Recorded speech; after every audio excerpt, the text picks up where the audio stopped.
Tonight's sky is set to deliver a rare, spectacular performance, and nationwide we'll all have front row seats. A total lunar eclipse, the first in 2.5 years, will cast an orange-red hue on the moon, producing what is called a red blood supermoon. And astrologically, this is a unique event, and it's just as dramatic as what we'll see.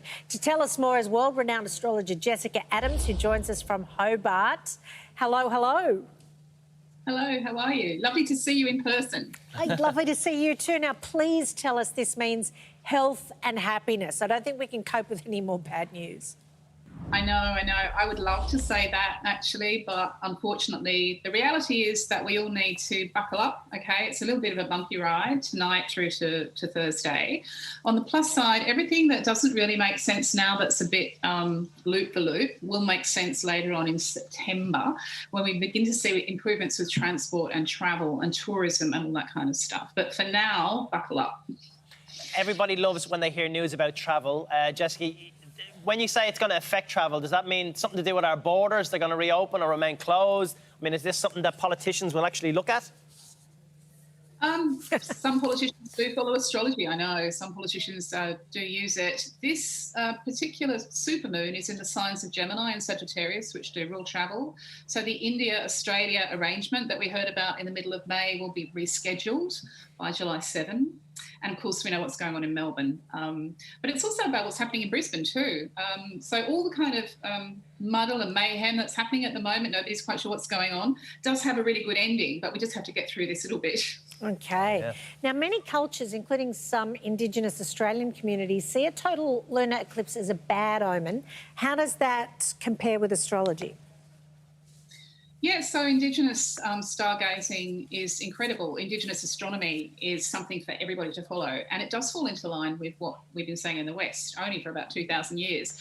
On a practical note, if you're a skeptic, it's probably just that when we have that really bright light in the sky, you get criminals being criminal, you know, and you get undercover operations. So drama does tend to happen. But beyond that, as an astrologer, I would say a bit of a tricky time, and they were right. It looks beautiful. There's no denying that. Why is it called the super flower blood moon? That's just Native American terminology for the moon. So right now, on that side of the world in America, all their flowers are blooming, and it's the same with the strawberry moon that's coming up. At that time of year, Native Americans saw the strawberries come up, so that's where it comes from. Now, for anybody out there who's yet to be convinced, how do the planets affect or impact our lives? They don't cause anything.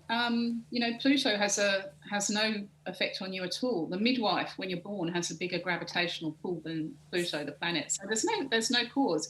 It's just that things coincide. So I've been looking after this mad dog called Parker right through the supermoon. And those of you who are at home with slightly zoomy dog behaviour, the moon's not causing Parker to be zoomy and loony. She just is zoomy and loony during the full moon.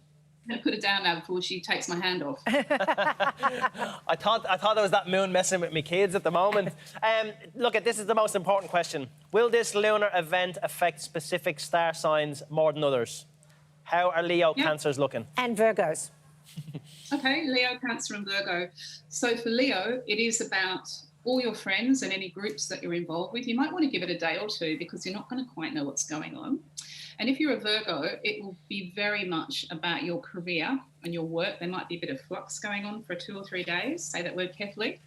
And what was the other star sign? Was it Libra that you said? No, I'm Leo Casper. I'm on the cusp. OK, so Cancerians, you've got this amazing full moon cutting right across your horoscope in the area of well-being and lifestyle. So what you do for exercise, what you eat. Allow a day or two for things to be a bit uncertain. Right on. I like that. Now, holy Lord, it also correlates with leaving my friends. Is that what you said for 2 days? Yes. Same thing, right? Because you're forget them for 2 days. Yeah. For Leos, sort it with Cancers, with foods. Sounds good. Right. And Mercury is in retrograde. Is that communication? Does that mean we have to be very careful about miscommunication on the show? I don't know what that means. My wife says Mercury is in retrograde. That's her answer to everything, and I do not know what it means. What does it mean, Jessica? It means the planet Mercury, which does rule communication, transportation and information, appears to be going backwards. Of course, it's not really, but from our point of view on Earth, it kind of looks as if it's stopping and then going into reverse. So when that happens, you do get things like the big blackout in Queensland last night. And you do get situations that we're seeing in Melbourne where everybody's suddenly going, oh, all our plans are changing. So the best laid plans of mice, for those of you who've got mice invasions and men, go backwards on this cycle. Hopefully they're travelling out. Jessica, this is great. It's been wonderful talking to you today. You've got so much to tell us. To hear more of Jessica's predictions, head to jessicaadams.com. Jessica, if we all hold hands, we can get through this together. Yes, I think you should start holding hands now. That would be. I'm going to hold pause with Parker when she stops taking my hand. Sounds good. Take care. Can't wait to see this blood moon. All the best, Jessica.